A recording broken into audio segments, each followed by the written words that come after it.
Hello दोस्तों, स्वागत है आपका अपने YouTube channel study with MS30 पर। दोस्तों, आज की क्लास में हम पढ़ने जा रहे हैं EVS के क्वेश्चन जो सीटेट के एग्ज़ाम में प्रीवियस एग्ज़ाम में पूछे गए हैं। तो वो क्वेश्चन हम आज पढ़ेंगे जो कि आने वाले सीटेट के एग्ज़ाम के लिए बहुत ही इम्पोर्टेंट हैं। तो शुरू करते हैं अपना वीडियो। पहला क्वेश्चन है हमारा, राजीव गांधी के नेतृत्व में पर्यावरण एवं वन मंत्रालय का सृजन किया गया था।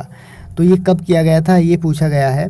तो ये किया गया था 17 सितंबर 1985 को इसका सृजन किया गया था राजीव गांधी के नेतृत्व में।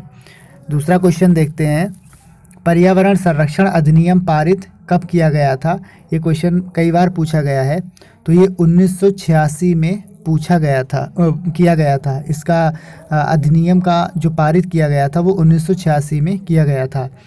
नेक्स्ट क्वेश्चन देखते हैं, राजीव गांधी ने अपने शासनकाल में शुरू किया था। तो कौन सी योजना इन्होंने शुरू की थी, तो गंगा कार्य योजना शुरू की गई थी, उसको GAP बोलते हैं, और ये 1985 में शुरू की गई थी। ये भी क्वेश्चन आ चुका है, पूछा गया कि राजीव गांधी ने अपने शासनकाल में कौन सी निम्नलिखित में कौन सी योजना शुरू की। तो वो GAP यानी गंगा कार्य योजना शुरू की, और ये 1985 में शुरुआत इसकी की थी। नेक्स्ट क्वेश्चन हम पढ़ते हैं, इंदिरा गांधी द्वारा 1972 में विश्व की सबसे बड़ी वन्य जीव परियोजना प्रारंभ की गई थी। तो उसका क्या नाम है और वो कब प्रारंभ की गई थी। तो वन्य जीव संरक्षण अधिनियम, ये जो है इसके अंतर्गत क्या है, जो भी हमारे जंगली जीव हैं उनको संरक्षण प्रदान किया गया, और 1972 में ये योजना शुरू की गई थी, परियोजना। नेक्स्ट क्वेश्चन देखते हैं, राष्ट्रीय हरित न्यायाधिकरण अधिनियम पारित किया गया था। तो ये कब पारित किया गया था, ये 2010 को पारित किया गया था। नेक्स्ट क्वेश्चन है, प्रथम बार चौथी पंचवर्षीय योजना के दौरान जोड़ा गया था। तो पर्यावरण को विकास के साथ जोड़ा गया था, चौथी पंचवर्षीय योजना के दौरान जोड़ा गया था। नेक्स्ट क्वेश्चन देखते हैं, एक भौमिकीय प्रक्रिया होती है। तो ये अपक्षय जो भी प्रक्रियाएं होती हैं वो हमारी भौमिकीय प्रक्रियाएं कहलाती हैं। फिर है, जो पौधे सूर्य के पूर्ण प्रकाश में सबसे अच्छी तरह विकसित होते हैं, मतलब कंप्लीट जो सनरेज होती हैं उनकी प्रेजेंस में उनका डेवलपमेंट होता है। जो भी हमारे पौधे होते हैं, प्लांट्स होते हैं, उनको हम बोलते हैं हीलियोफाइट्स, उनको बोलते हैं हम हीलियोफाइट्स। प्रकाश की कम तीव्रता में सबसे अच्छे उगते हैं, उनको बोलते हैं सियोफाइट्स। ये जो है पूर्ण प्रकाश में सबसे अच्छी यानी प्रकाश की अधिकता कह सकते हैं, ये प्रकाश की कमी या कम तीव्रता में सबसे अच्छे उगते हैं, तो इनको बोलते हैं सियोफाइट्स। और जो ज़्यादा प्रकाश में, मतलब कह सकते हैं प्रकाश में सबसे अच्छी तरह उगते हैं पूर्ण प्रकाश में, तो उनको हीलियोफाइट्स बोलते हैं। नेक्स्ट क्वेश्चन है हमारा, वे जंतु जिनका रुधिर गर्म होता है और अपने शरीर का टेम्परेचर किसी भी वातावरणीय परिस्थिति में स्थिर बनाए रखते हैं, इनको हम बोलते हैं ह्यूमियोथर्मिक या एंडोथर्मिक। और इस वर्ग के अंतर्गत जो पक्षी वर्ग है या स्तनधारी वर्ग है वे जीव जंतु आते हैं। पक्षी या स्तनधारी वर्ग इसके अंतर्गत आता है। नेक्स्ट क्वेश्चन पढ़ते हैं दोस्तों। नेक्स्ट क्वेश्चन है हमारा दोस्तों, वायुमंडल का ठंडा होना या गर्म होना प्रत्यक्षतः सूर्य ताप के कारण ना होकर किस पर डिपेंड करता है। ये विकिरण पर डिपेंड करता है। जो भी हमारे विकिरण होते हैं, भौमिक विकिरण, उन पर डिपेंड करता है। इससे टेम्परेचर पर कोई इफेक्ट नहीं पड़ता है। फिर है मानव पर्यावरण संबंध, मानव का पर्यावरण से किस तरीके का संबंध है वो हम पढ़ेंगे दोस्तों। तो उस पर क्वेश्चन, इस पर आधारित क्वेश्चन देख लेते हैं। मानव को सामूहिक जीवन प्रदान किया है पशुपालन। मानव को सामूहिक जीवन प्रदान किया है तो पशुपालन के अंतर्गत कह सकते हैं, इसका ये आंसर हो जाएगा। फिर है, खेती की सर्वाधिक पुरातन प्रणाली है। तो सबसे पुरातन या प्राचीन प्रणाली है खेती की, वो झूम कृषि है। इसके अंतर्गत क्या होता है कि जो भी हमारी वनस्पति या पेड़ पौधे होते हैं या प्लांट होते हैं उनको क्या किया जाता है, उसमें खेत में इसी तरीके से जला दिया जाता है। ठीक है, जिस प्रकार वनस्पतियों को काटकर उन्हें जला दिया जाता है और साफ़ की गई भूमि को पुराने उपकरणों यानी लकड़ी और जो हलों आदि से जुताई करके बीज बो दिए जाते हैं। तो इस तरीके की खेती को हम बोलते हैं झूम खेती। नेक्स्ट क्वेश्चन देखते हैं, विश्व तथा भारत में आज भी झूम या स्थानांतरण कृषि प्रचलित है। तो कौन कौन से क्षेत्रों में प्रचलित है, दक्षिणी एवं दक्षिणी पूर्व एशिया एवं पूर्वोत्तर भारत में प्रचलित है। फिर है मनुष्य के लिए सर्वाधिक कार्यक्षम तापमान तथा आर्द्रता होती है, तो 25 डिग्री टेम्परेचर, यानी मनुष्य के लिए जो फेवरेबल टेम्परेचर होता है, उचित टेम्परेचर होता है, सुटेबल टेम्परेचर होता है, वो हमारा 25 डिग्री टेम्परेचर है, 25 डिग्री सेंटीग्रेड टेम्परेचर है एवं 60% आर्द्रता होनी चाहिए। फिर देखते हैं औद्योगिक क्रांति सर्वप्रथम प्रारंभ हुई थी, तो वो इंग्लैंड में प्रारंभ हुई थी। फिर हमारा सांस्कृतिक पर्यावरण के विभिन्न तत्वों का विकास एवं संवर्धन किस काल में संभव हुआ, तो कृषि विकास के विभिन्न चरणों एवं अवस्थाओं में जो है इसका प्रारंभ या संवर्धन हुआ था। फिर नेक्स्ट क्वेश्चन देखते हैं, मानव भूगोल के जन्मदाता की संज्ञा प्रदान की गई थी, तो फ्रेडरिक रेटजल को मानव भूगोल के जन्मदाता की संज्ञा प्रदान की गई थी, नाम दिया गया था।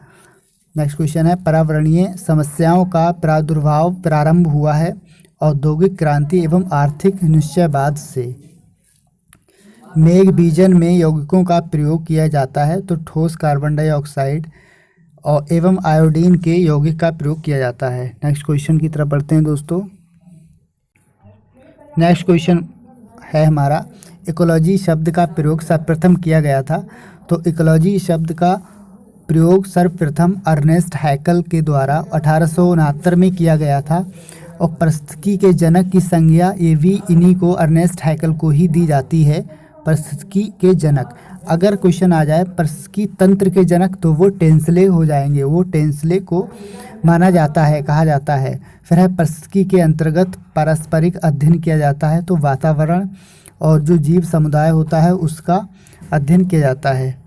फिर हम देखते हैं नेक्स्ट क्वेश्चन, रंध्रों का खुलना और बंद होना निर्भर करता है प्रकाश पर। जिस तरीके से सनलाइट, सनरेज पड़ती हैं पौधों पर, वो रंध्रों का खुलना और बंद होना उसी से संबंधित है। फिर है बाष्पोत्सर्जन की क्रिया है, तो वो एक जैविकीय क्रिया है। विटामिन ए, डी तथा कैरोटीन के निर्माण में महत्वपूर्ण भूमिका होती है, तो प्रकाश की महत्वपूर्ण भूमिका होती है, विटामिन ए और डी। डी तो हमको प्रकाश की ही प्रेजेंस में मिलता है, सनलाइट से ही मिलता है। फिर है अल्पदीप्ति काली पौधे हैं, अल्पदीप्ति काली पौधे हैं, तो तंबाकू एवं सोयाबीन के पौधे अल्पदीप्ति और काली पौधे कहलाते हैं।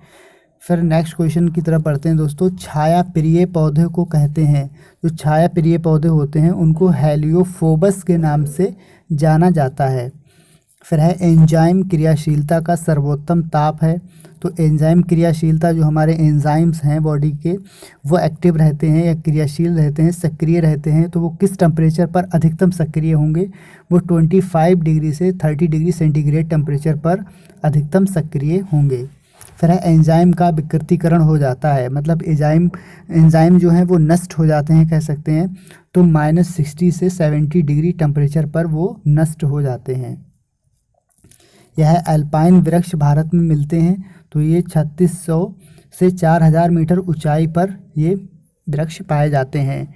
फिर नेक्स्ट क्वेश्चन है, स्थायी बर्फ लाइन की भारत में ऊंचाई है, जो स्थायी बर्फ लाइन है कि भारत में ऊंचाई 4000 मीटर है। अंकुरण के लिए बीजों को कम ताप पर रखना कहलाता है, तो उसको हम वसंतीकरण के नाम से जानते हैं। मरूदभिद पौधों में प्रायः पत्तियां बदल जाती हैं, तो वो कांटों में बदल जाती हैं। ये राजस्थान जो मरुस्थलीय स्थान होते हैं वहाँ पर ये पौधे पाए जाते हैं। इसकी जो पौधों में पत्तियाँ होती हैं वो कांटों में बदल जाती हैं, नमी के कारण वहाँ पर जो है मरुस्थलीय भूमि होती है तो सूख जाती हैं। फिर है आर्द्रता को मापा जाता है सापेक्षिक आर्द्रता की प्रतिशत इकाई में, उसको आर्द्रता को नापा जाता है। फिर है वनस्पतियों को सड़ने से कौन सी गैस निकलती है, तो मीथेन, जहाँ पर भी सड़न होगी तो वहाँ पर मीथेन गैस निकलेगी। नेक्स्ट क्वेश्चन की तरफ बढ़ते हैं दोस्तों।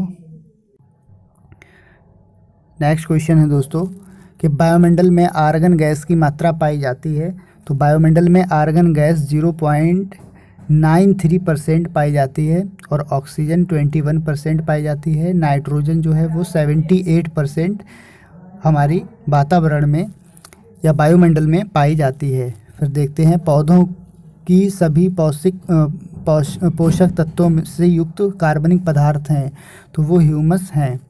भारत में अवनालिका संरक्षण क्षरण के सर्वाधिक प्रभावित हो क्षेत्र है, तो मालवा पठार क्षेत्र चंबल घाटी में ये क्षेत्र पड़ता है, जो भारत में अवनालिका क्षरण में सर्वाधिक प्रभावित क्षेत्र है।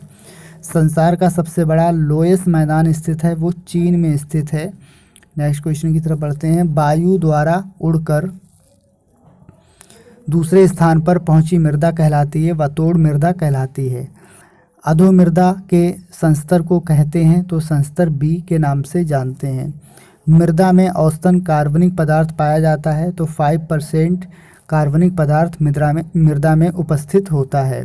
फिर है प्राकृतिक आकिसन है, वो इंडोल एसिटिक एसिड प्राकृतिक आकिसन कहलाता है। नेक्स्ट है क्लोरोफिल के निर्माण के लिए अति आवश्यक तत्व है, तो मैग्नीशियम तत्व अति आवश्यक तत्व है। क्लोरोफिल के निर्माण में जो है इसका अहम योगदान है। फिर है बाष्पोत्सर्जन क्रिया के लिए आवश्यक तत्व है, तो पोटेशियम बाष्पोत्सर्जन क्रिया है उसके लिए बहुत ही आवश्यक तत्व है। वह मृदा जल जिसे पौधे अपनी जड़ों द्वारा अवशोषित करते हैं, वो कोशिका जल होता है। जल धारण क्षमता सर्वाधिक होती है, तो मटियार मृदा जो भी होती है हमारी सॉइल, उसमें जल धारण की क्षमता सबसे अधिक होती है, जल को अपने अंदर समाहित कर लेती है। जलांक्रांत मृदा में वनस्पति मिलती है, तो मैंग्रोव प्रजाति की वनस्पति इसमें मिलती है। फिर है पौधों की वृद्धि तथा मृदा से पोषक तत्वों का अवशोषण सर्वाधिक पीएच मान होता है, तो उनका पीएच मान 6 से लेकर 7 तक होता है।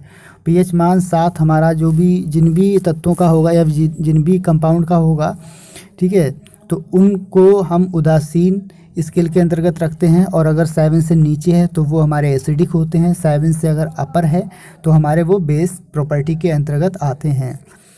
नींबू का लगभग 3.5 जो है पीएच वैल्यू होती है, तो ये हमारा एसिडिक है। सर्वाधिक उर्वरता धारण करने वाला मृदा कहलाती है, तो वो मटियार मृदा, अभी ये क्वेश्चन था मटियार मृदा, ठीक है। तो यहाँ पर क्या है, सर्वाधिक उर्वरता या फिर कह सकते हैं सर्वाधिक जल धारण करने वाली जो मिट्टी होती है वो मटियार मिट्टी कहते हैं। नेक्स्ट क्वेश्चन की तरफ बढ़ते हैं।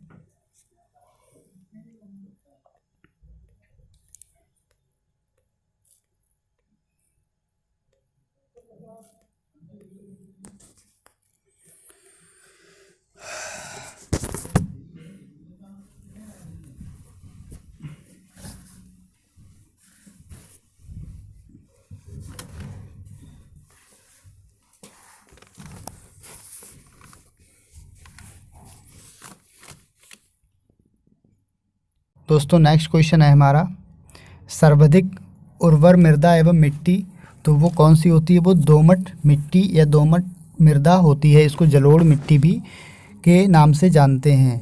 फिर है चूना प्रधान में उगने वाले पौधों को क्या कहा जाता है, जहाँ पर चूने की मात्रा अधिक होती है, ऐसे स्थान पर उगने वाले पौधों को कैल्सिकोल्स के नाम से जानते हैं। फिर है सर्वाधिक कार्बनिक पदार्थ पाए जाते हैं, तो वो पीट मृदा में सर्वाधिक कार्बनिक पदार्थ पाए जाते हैं। कार्बनिक पदार्थ ऐसे पदार्थ होते हैं जिसमें कार्बन की मात्रा होती है, अकार्बनिक ऐसे पदार्थ होते हैं जिसमें कार्बन उपस्थित नहीं होता है। फिर है श्वसन मूल मिलता है, तो वो मैंग्रोव वनस्पति जो होती हैं वहाँ पर श्वसन मूल पाए जाते हैं। नेक्स्ट क्वेश्चन हमारा है, पूर्ण मूल तथा स्तंभ परजीवी है, तो क्रमशः ओरोवैंकी तथा अमरवेल वो हैं, वो पूर्ण मूल और स्तंभ परजीवी कहलाते हैं। कवक का किसी पौधे की जड़ के साथ सहजीवन कहलाता है, माइकोराइजा के नाम से जानते हैं। कीट भक्षी पौधे अपना भोजन स्वयं बना सकते हैं या नहीं, तो हाँ, कीट भक्षी जो भी पौधे होते हैं ये अपना भोजन स्वयं बना सकते हैं। फिर है यूट्रिकुलेरिया, नेपेंथिस, डायोनिया एवं ड्रोसरा पौधे, ये कीट भक्षी पौधे हैं दोस्तों, इनमें से एक ना एक एग्ज़ाम में पूछा ही जाता है। फिर है आम के वृक्ष का आर्द्रतना परजीवी है, तो लोरेंथस आर्द्रतना परजीवी के नाम से जाना जाता है।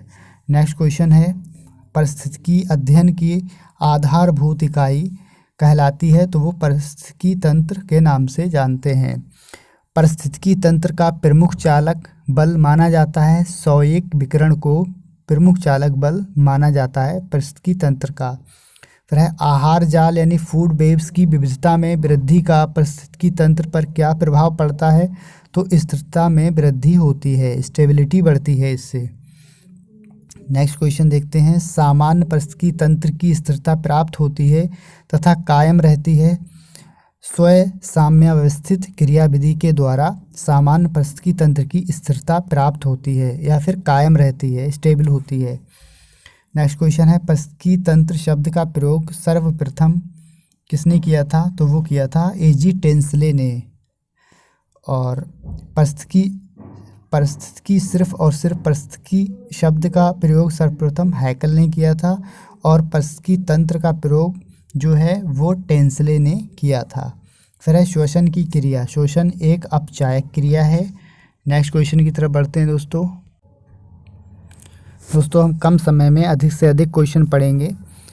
चलिए पढ़ते हैं नेक्स्ट क्वेश्चन, प्रकाश संश्लेषण होता है तो लाल व नीले रंग के प्रकाश में प्रकाश संश्लेषण की क्रिया अधिक तेज होती है। फिर है प्रकाश संश्लेषण की क्रिया में कार्बन डाइऑक्साइड तथा वाटर यानी जल क्रमशः होता है, तो वो अपचायन एवं ऑक्सीकरण के रूप में कार्बन डाइऑक्साइड और जल का प्रयोग फोटोसिंथेसिस रिएक्शन में किया जाता है।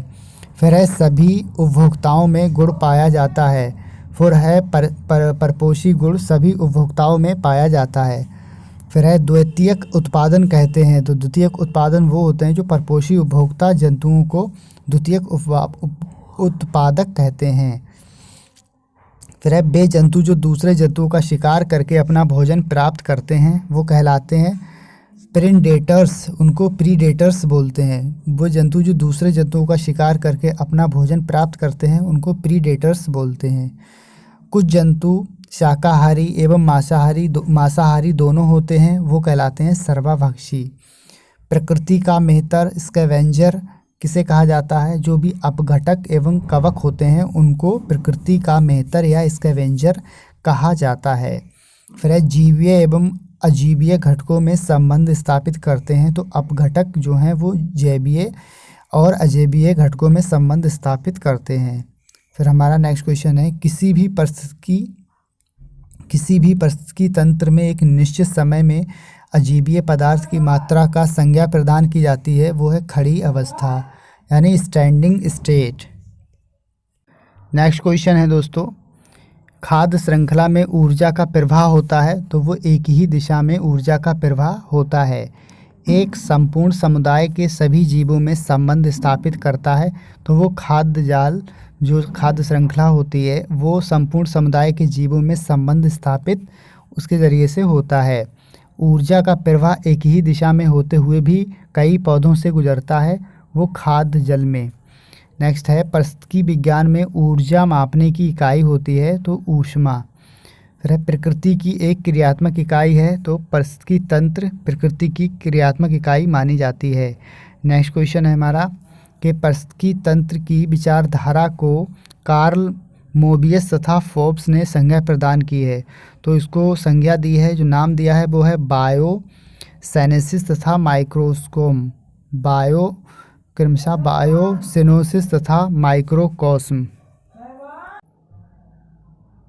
नेक्स्ट क्वेश्चन है दोस्तों, पर्यावरण एनवायरनमेंट क्या है, तो पर्यावरण हमारे चारों ओर का वातावरण जो है जो कि हमें दिखाई देता है, अन्य जीवधारियों को प्रभावित करता है, उसको हम पर्यावरण कहते हैं। परि का मतलब चारों ओर, आवरण मतलब ढका हुआ, जो चारों ओर तरफ से ढका हुआ है उसको वो हमारा पर्यावरण है।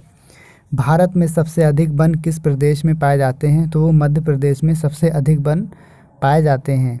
फिर है पौधे अपनी खाद्य निर्माण प्रक्रिया में कार्बन डाइऑक्साइड गैस वायुमंडल से लेते हैं, बदले में जीवधारियों को सांस लेने के लिए ऑक्सीजन देते हैं। नेक्स्ट क्वेश्चन है, carbon dioxide, sulphur dioxide, carbon monoxide द्वारा कौन सा प्रदूषण होता है, तो वो वायु प्रदूषण होता है, क्योंकि ये सभी गैसें हैं और गैसें वायु में मिल जाती हैं जाके, जिससे कि ऑक्सीजन मिक्स हो जाती है, फिर हमारा उससे वायु प्रदूषण बढ़ता है, कार्बन डाइऑक्साइड से और सल्फर डाइऑक्साइड से और कार्बन मोनोऑक्साइड से। नेक्स्ट क्वेश्चन है हमारा,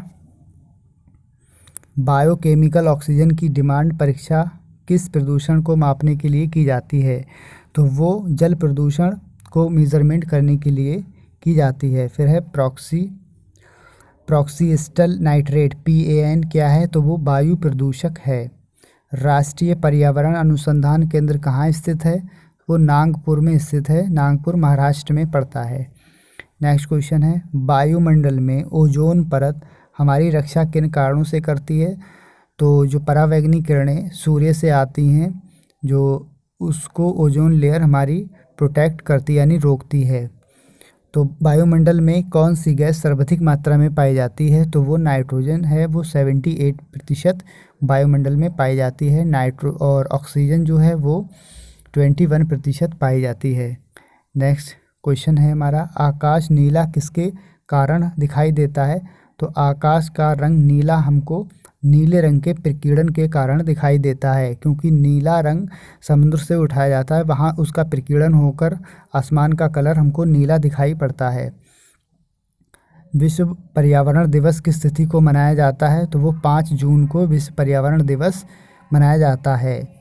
ग्रीन हाउस प्रभाव के कारण पृथ्वी का तापमान बढ़ता है कि घटता है? तो ग्रीन हाउस इफ़ेक्ट जो होता है उसके कारण हमारे पृथ्वी का टेम्परेचर जो है वो बढ़ जाता है, जिसके कारण जो भी पहाड़ों पर ग्लेशियर हैं वो पिघल रहे हैं, जिससे समुद्र का जल स्तर बढ़ जाता है। ठीक है, तो जो फ्यूचर में वो हमारे लिए डेंजरस है, ख़तरनाक है, घातक है। फिर हम पढ़ते हैं नेक्स्ट क्वेश्चन।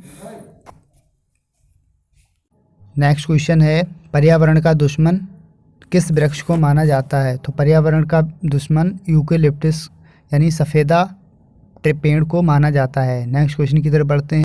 नेक्स्ट क्वेश्चन है हमारा, ग्रीन हाउस प्रभाव क्या है? दोस्तों, ग्रीन हाउस प्रभाव सूर्य की किरणें पृथ्वी पर आ तो जाती हैं, लेकिन कार्बन डाइऑक्साइड गैस के घेरे के कारण वापस नहीं जा पाती, तो वो ग्रीन हाउस इफ़ेक्ट कहलाता है। राष्ट्रीय वन नीति के अनुसार कितने प्रतिशत भूभाग पर वन होना अनिवार्य है? तो वो 33% भूभाग पर वन होना अनिवार्य है, फॉरेस्ट होना अनिवार्य है। लेकिन जो है प्रेजेंट टाइम में, वर्तमान में सिर्फ 19% भूभाग पर वन पाए जाते हैं भारत में। नेक्स्ट क्वेश्चन है, ग्रीन पीस क्या है? तो ग्रीन पीस एक पर्यावरण योजना है। नेक्स्ट है, चिपको आंदोलन के पीछे मुख्य उद्देश्य क्या है? तो यहाँ पर वनों की सुरक्षा है।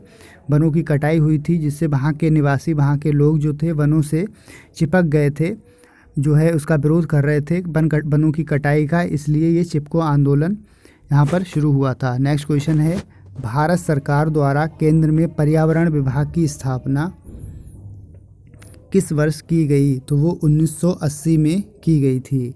संयुक्त राष्ट्र पर्यावरण कार्यक्रम UNEP का मुख्यालय कहाँ है?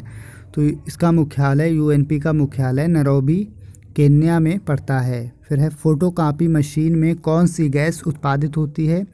तो ओजोन गैस उत्पादित होती है। नेक्स्ट क्वेश्चन, विश्व वन्यजीव कोष द्वारा प्रतीक के रूप में किस पशु को लिया गया है? तो पांडा पशु को लिया गया है। भारत का कौन सा राज्य टाइगर राज्य के रूप में जाना जाता है? तो मध्य प्रदेश राज्य टाइगर राज्य के रूप में जाना जाता है, और यहाँ पर सबसे अधिक वन पाए जाते हैं। वन महोत्सव किसने प्रारंभ किया था? KM मुंशी ने वन महोत्सव का प्रारंभ किया था। विश्व वन्यजीव संरक्षण कोष कहाँ पर स्थित है? तो स्विट्जरलैंड में स्थित है। सबसे प्राचीन काल से उगाया जाने वाला फल वृक्ष कौन सा है? तो खजूर है। नेक्स्ट क्वेश्चन है, सफोकेशन क्या है? तो सफोकेशन ऑक्सीजन की कमी से जीवों पर जो है प्रभाव पड़ता है, वो हमारा सफोकेशन के नाम से जाना जाता है। जलवायु परिवर्तन में किस गैस की मुख्य भूमिका होती है? ग्रीन हाउस गैस की। सर्वाधिक योजना कार्यकारी गैस कौन सी है? सर्वाधिक ओजोन कार्यकारी गैस जो है वो हमारी CFC है। ये ओजोन लेयर को जो है दिन ब दिन क्षय करती जा रही है। क्लोरोफ्लोरोकार्बन इसकी फुल फॉर्म है। नेक्स्ट है, क्लोरोफ्लोरोकार्बन किस गैसों का संयुक्त रूप है? संयुक्त रूप तो क्लोरीन, फ्लोरीन एवं कार्बन का क्लोरोफ्लोरोकार्बन संयुक्त रूप है। फिर है, भूतल पर CFC का प्रयोग कहाँ होता है? तो स्प्रैकन डिस्पेंस वातानुकूलकों और रेफ्रिजरेटरों, हायर स्प्रे, शेविंग क्रीम, विविध सौंदर्य प्रसाधनों में इसका रूप किया जाता है। नेक्स्ट है ग्रीन हाउस प्रभाव का प्रत्यक्ष परिणाम क्या है? तो ग्रीन हाउस जो भी प्रभाव है उसका प्रत्यक्ष परिणाम ग्लेशियर पिघलने लगते हैं। फिर है भारत में वृक्षों का आदमी किसे कहा जाता है? सुंदरलाल बहुगुणा को वृक्षों का आदमी कहा जाता है। सर्वाधिक जैव विविधता कहाँ पाई जाती है? ट्रॉपिकल रेन फॉरेस्ट हैं उन पे सर्वाधिक जैव विविधता पाई जाती है। बायोटेक्नोलॉजी पार्क कहाँ पर स्थित है? लखनऊ में स्थित है। पृथ्वी दिवस कब मनाया जाता है? तो 22 अप्रैल को पृथ्वी दिवस के रूप में मनाते हैं। भविष्य का ईंधन किसे कहा जाता है? भविष्य का ईंधन हाइड्रोजन को जाना जाता है। पर्यावरण का रक्षा कवच किसे कहा जाता है? ओजोन परत को, ओजोन लेयर को पर्यावरण का रक्षा कवच कहा जाता है, क्योंकि ये हमको यूवी सनलाइट, सनरेज से जो भी सन से यूवी रेज खतरनाक किरणें पृथ्वी पर आती हैं उनसे प्रोटेक्ट करती है। रेड डाटा बुक का संबंध किससे है? तो रेड डाटा बुक का संबंध विलुप्त के संकट से ग्रस्त जीवों से हैं, जो संकट के संकट की स्थिति में हैं, मतलब विलुप्त होने के कगार पर हैं, तो ऐसे जीवों को इस बुक के अंतर्गत रखा गया है। विश्व का सबसे प्रदूषित नगर कौन सा है? मैक्सिको सिटी विश्व का सबसे प्रदूषित शहर है। Environmental education for kids USA में कहाँ पर स्थित है? विस्कॉसिन में स्थित है। सीएनजी की फुल फॉर्म क्या है?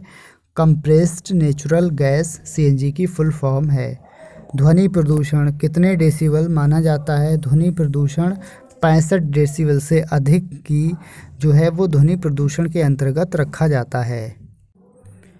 नेक्स्ट क्वेश्चन है जल प्रदूषण को मापने के लिए कौन सा परीक्षण किया जाता है?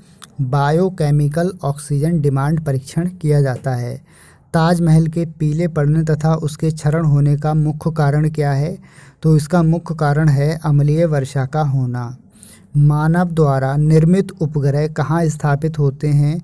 ब्रह्म वायुमंडल में स्थापित किए जाते हैं। फिर है देश का पारिस्थितिकी अनुसंधान एवं प्रशिक्षण केंद्र कहाँ स्थित है? बेंगलोर में, जो कि कर्नाटक में पड़ता है, स्थित है। भारत का पर्यावरण शिक्षा केंद्र कहाँ स्थित है? अहमदाबाद, गुजरात में स्थित है। इंदिरा गांधी वानिकी अकादमी कहाँ स्थित है? देहरादून में स्थित है। विश्व वानिकी दिवस कब मनाया जाता है? 21 मार्च को विश्व वानिकी दिवस के रूप में मनाते हैं। भारतीय वन सर्वेक्षण का मुख्यालय कहाँ स्थित है? देहरादून में स्थित है। भारतीय वन प्रबंध संस्थान कहाँ है? भोपाल, मध्य प्रदेश, भोपाल में स्थित है। अब हम पढ़ते हैं पर्यावरण कानून एवं नियम निम्नलिखित। तो कौन कौन से पर्यावरण से संबंधित कानून हैं, नियम बनाए गए हैं, उनका हम अध्ययन करेंगे। फिर है सबसे पहले रिवर बॉर्डर्स एक्ट, ये 1956 में कानून बनाया गया। फिर है जल प्रदूषण निवारण एवं नियंत्रण, ठीक है, जल को प्रदूषित रहित बनाने के लिए, ठीक है, अधिनियम एक पारित किया गया 1974 में। जल उपकर प्रदूषण निवारण एवं नियंत्रण अधिनियम, तो ये भी हमारा जल को शुद्ध बनाने के लिए एक अधिनियम पारित किया गया 1977 में। नेक्स्ट क्वेश्चन की तरफ बढ़ते हैं दोस्तों।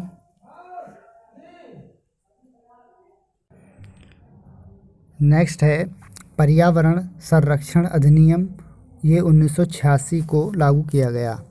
वायु प्रदूषण संबंधी कानून है ये फैक्ट्रीज एक्ट 1948 को लागू हुआ था। इनफ्लेमेबल्स सब्सटेंसेस एक्ट 1952 को लागू किया गया। वायु प्रदूषण निवारण नियंत्रण अधिनियम 1981 को लागू किया गया। फिर है पर्यावरण संरक्षण अधिनियम 1986 के अंतर्गत लागू किया गया। भूमि प्रदूषण संबंधी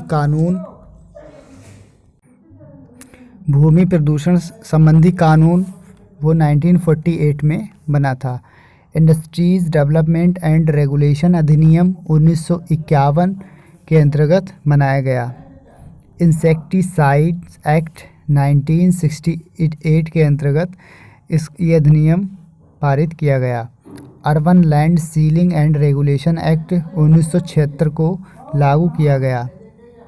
वन तथा वन्यजीव संबंधी कानून फॉरेस्ट कंजर्वेशन एक्ट 1960 को लागू किया गया। वाइल्ड लाइफ प्रोटेक्शन एक्ट 1972 को लागू किया गया। फॉरेस्ट कंजर्वेशन एक्ट 1980 में बनाया गया। वाइल्ड लाइफ प्रोटेक्शन एक्ट 1995 में बनाया गया। जैव विविधता अधिनियम 2002 में बनाया गया, लागू किया गया। नेक्स्ट क्वेश्चन दोस्तों, अब हम पढ़ेंगे पर्यावरण संबंधी महत्वपूर्ण समझौते हुए कुछ सम्मेलन हुए हैं, उनको देख लेते हैं। ये भी बहुत इम्पॉर्टेंट है, कई बार एग्ज़ाम में पूछे गए हैं ये प्रोजेक्ट और वर्ष स्थान। तो कौन कौन से हैं वो देखते हैं हम। ये हमारा सबसे पहला और इम्पॉर्टेंट है ये स्टॉकहोम समझौता। तो स्टॉकहोम समझौता 1972 को हुआ था। इसी तरीके से क्वेश्चन पूछा जाता है कि स्टॉकहोम समझौता कब हुआ था, तो वो 1972 में हुआ था। हेलसिंकी सम्मेलन ये 1974 में हुआ था। इनकी सन आती है और ये जो टाइम पूछा जाता है कि ये कब लागू हुआ था, तो 1974 में। लंदन सम्मेलन ये 1975 में लागू किया गया। पोर्टलैंड रिपोर्ट ये 1987 में। आधारी समझौता 1989 में लागू किया गया। फिर है पृथ्वी सम्मेलन, रियो द जेनेरियो सम्मेलन, ये हुआ था 1992 में।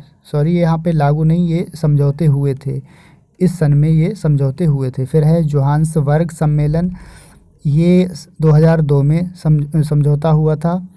बेल्जियो घोषणा पत्र 2002 में दिया गया था। स्टॉकहोम सम्मेलन 2004 में हुआ था। फिर है नई दिल्ली सम्मेलन 2008 में हुआ था। रियो +20 सम्मेलन 2012 में हुआ था। वारसा सम्मेलन COP19 जिसका दूसरा नाम है 2013 में ये सम्मेलन हुआ था। लीमा सम्मेलन COP20 इसका नाम दिया गया है, 2014 में ये सम्मेलन हुआ था। फिर है जैव विविधता संबंधी सम्मेलन, विश्व विरासत संधि 1972 में बनी थी। रामसर समझौता कई बार पूछा गया है, 1975 में हुआ था। जैव विविधता संधि 1992 में हुई थी। कार्टाजेना प्रोटोकॉल 2000 में हुआ था। नेक्स्ट क्वेश्चन की तरफ बढ़ते हैं दोस्तों। नेक्स्ट है हमारा नागोआ प्रोटोकॉल। नागोआ प्रोटोकॉल 2010 में हुआ था। COP11 प्रोटोकॉल 2012 में हुआ था। COP12 प्रोटोकॉल 2014 में हुआ था। अब हम पढ़ेंगे वन जीव संरक्षण परियोजनाएं। जो भी हमारे वन में रहने वाले जीव जंतु हैं उनके संरक्षण के लिए कुछ परियोजनाएं गवर्नमेंट ने लागू की। वो कौन सी परियोजना कब लागू की गई थी, ठीक है, वो हम पढ़ेंगे।